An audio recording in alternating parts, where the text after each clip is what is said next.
100년 전 오늘, 이곳을 지키기 위해 모인 사람들이 있습니다. 그리고 오늘 또 다른 사람들이 그들을 기억하기 위해 이곳에 모였습니다. 시민들은 독립운동가들의 사진을 내걸거나 추모하며 그들을 기억하는 시간을 가졌습니다. 아시는 독립운동가 한 3-4명만 말씀해 주시면 좋을 것 같아요. 윤봉길 선생님, 그리고 유관수 선생님, 그리고 김구 선생님, 박열 선생님, 김구, 네, 윤봉길, 유관순, 안중근, 여러분은 지금 누가 떠오르시나요? 안녕하세요. 보도기획의 진행을 맡은 최서영입니다.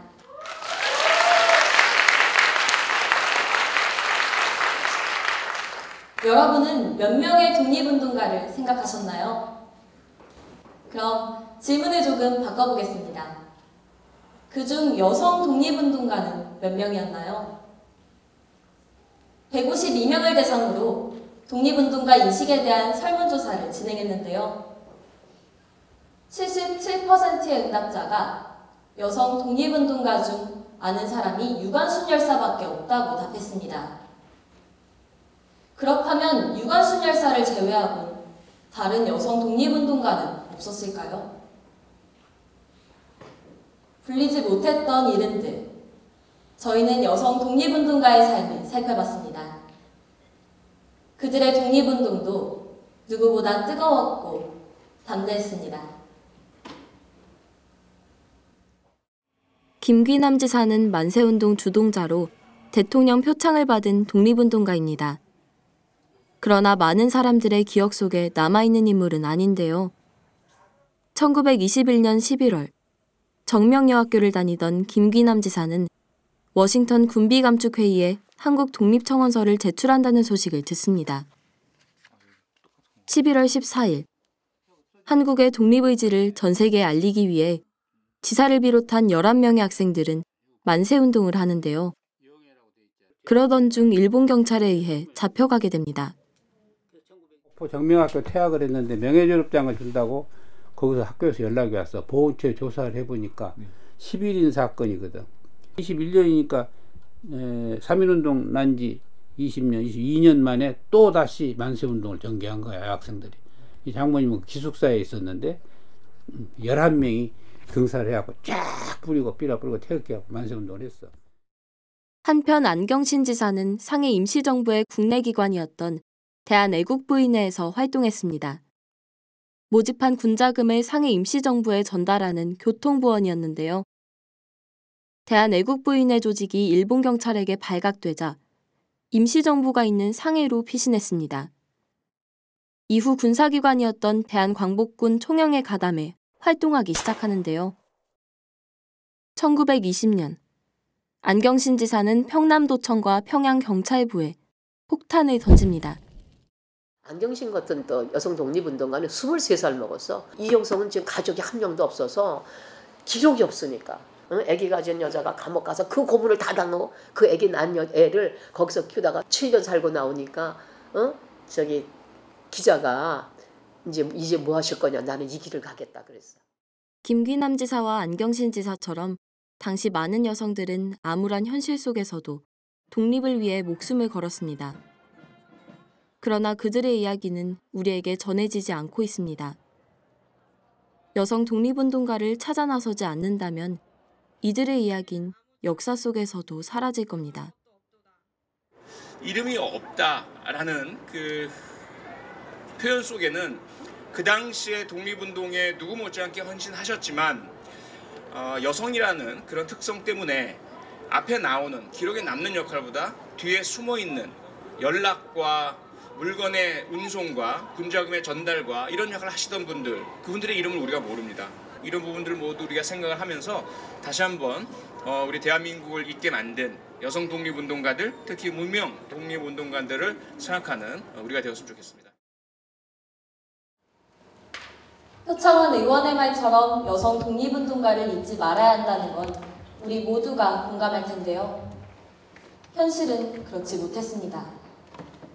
현재까지 정부가 인정한 여성 독립유공자 수는 매우 적습니다. 전체 독립유공자 15,513명 중 여성 독립유공자는 432명으로 전체의 2.8%에 불과합니다.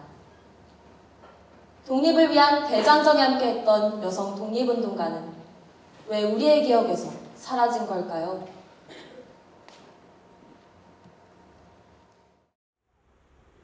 우선 여성 독립운동가의 발굴이 매우 늦게 이루어졌습니다. 정부는 오랜 시간이 지나서야 여성 독립운동가의 존재에 대해 인지하기 시작했는데요. 대부분의 여성 독립운동가는 해방 후 50년이 지난 1990년대에 와서야 발굴돼 서훈을 받았습니다. 여성 독립운동가의 활동에 대한 기록은 공식 문건보단 일기나 회고록, 남편의 자료 등 사적인 문서가 많습니다.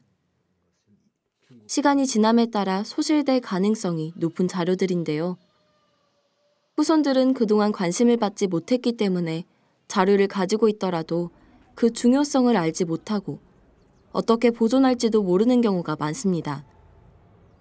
100년이 지난 지금, 독립운동가의 손자, 손녀들도 7, 80대인 경우가 많은데요. 이 시기를 놓친다면 앞으로의 발굴은 더욱 힘들어질 겁니다. 독립운동가 후손들을 찾아서 무엇을 보관하고 계신지 체크하고 그다음에 그분들이 혹시 다른 곳에다가 이렇게 기증하고 싶어 하면 그것을 정중히 받아다가 어딘가에 기록을 해주고 이런 작업을 지금까지 안 하고 있는 거죠. 이런 자료가 100년, 200년 되면 개인 자료가 아니라 이제 국가의 소중한 자료예요. 현재 정부는 여성 독립운동가의 후손이나 관련인이 그에 대한 행적과 자료를 가져오면 심사하는 역할만 하고 있습니다. 자료가 부족할 경우 서훈심사에서 탈락시키는 것에 그칩니다. 후손이 제시한 증거를 바탕으로 해당 여성 독립운동가에 대해 추적하거나 추가 조사를 하려는 노력은 하지 않습니다. 더 자세한 자료를 제시하라며 후손에게 맡기는 식입니다. 노숙경 지사님 같은 경우는 그 중국의 하얼빈 쪽에서 그 남편이 병원을 하셨기 때문에 거기서 병원 하신 것은 그쪽에 그 우리 동포들이 독립운동가들을 많이 치료 좀 하고 도와주기 위해서 거기서 병원을 차렸죠. 이게 1920년, 30년 얘기예요. 그럼 그 후에 이제 그분들 다 돌아가시고 후손께서 이제 서훈을 올리려고 보니 그러면 그 하얼빈에서 병원 했던 자료를 내라. 그러면 지금 그 후손이 어떻게 거기 찾아가서 그것을 입증해서 내겠냐고요. 그렇게 낼 수 있는 만큼 후손이 내면 나머지는 국가가 찾아서 그분이 독립운동한 게 맞다라는 걸 찾아야 된다고 저는 생각해요. 후손이 없는 경우엔 더욱 어려운 상황을 맞이합니다. 이는 자료가 많은 경우에도 마찬가지입니다. 강평국 지사는 자료가 충분했음에도 아무도 관심을 갖지 않았는데요. 동료들과 다르게 후손이 없어 발굴에 나서줄 사람이 없었기 때문입니다. 함께 독립운동을 한 고수선 지사와 최정숙 지사는 일찍이 서훈을 받은 것과 대조됩니다. 지난 몇 년간 여성 독립운동가의 발굴 작업은 민간이 주도해왔습니다. 정부의 지원 없이 이를 개인이나 소규모 단체가 맡아왔기에 그 환경은 더욱 열악했는데요. 기관이나 개인이 사비로 연구하기에는 연구의 지속성과 재정적인 부분에서 어려움이 따릅니다. 개인이 누가 이거를 꾸리고 그거를 또 찾아가고 책을 엮어내고 하는 부분이 사실은 비용이 드는 부분은 어쩔 수 없지 않습니까? 사실은 지금 막 이슈가 되어진 만큼의 국가에서 어떤 지원이나 이런 부분이 있어서 이게 온 것은 아닙니다. 그게 현실이고 지금도 마찬가지입니다. 백범 김구 선생은 독립운동가들을 뒷받침하는 것 또한 독립운동이다 라고 말했습니다. 우리는 독립운동의 범위를 독립을 위해 한 모든 활동으로 넓혀 생각해야 합니다. 여성 독립운동가들의 경우 총칼을 들고 투쟁에 나선 것뿐만 아니라 다른 방법으로 나라를 지키기 위해 노력한 사례가 많습니다. 먼 타국 땅인 미주나 하와이 등지에서 활동한 분들도 계시는데요. 이희경 지사는 하와이로 건너가 번 돈을 평생에 걸쳐 분자금으로 지원했습니다. 그들은 당시 각자가 할 수 있는 최선의 방법으로 독립을 도왔습니다.